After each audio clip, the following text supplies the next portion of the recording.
All right, let's turn now to the women's side of the bracket. All three teams are in the NCAA tournament as well. UNC is an 8 seed, Duke is a 7 seed, and NC State is a 3 seed. All three were in the tournament last year as well, but none made it to the Sweet 16. They're trying to change that, starting with the only team hosting, NC State. The Wolfpack is part of Regional 4. They will host the first weekend in Raleigh.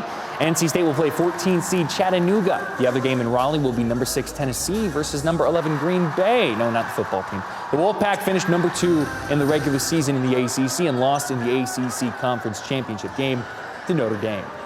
All right, we turn now to the Blue Devils, a 7 seed. Duke will be playing in Columbus, Ohio. In the first game, they'll play 10 seed Richmond. And for those of you paying attention, Duke started off its season with a home win against the Spiders, 83-53. Richmond only lost 4 more games after that. Now, I mentioned Columbus, Ohio. If Duke were to win, they would most likely face number 2 seed Ohio State in the second round. A tough draw for sure, but this Duke team has competed and played tight with programs like Stanford and South Carolina this season.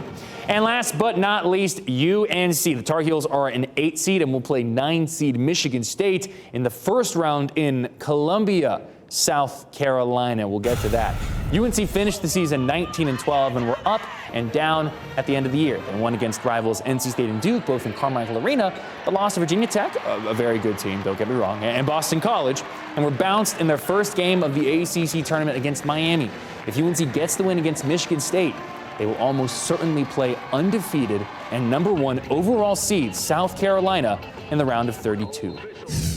So let's recap here. NC State hosts as a 3 seed this weekend. Duke is a 7 seed and will play in Columbus, Ohio. And UNC is an 8 seed and will play in Columbia, South Carolina. A lot of the Columbia things. And the number 1 seeds, by the way, are South Carolina, Iowa, USC, and Texas.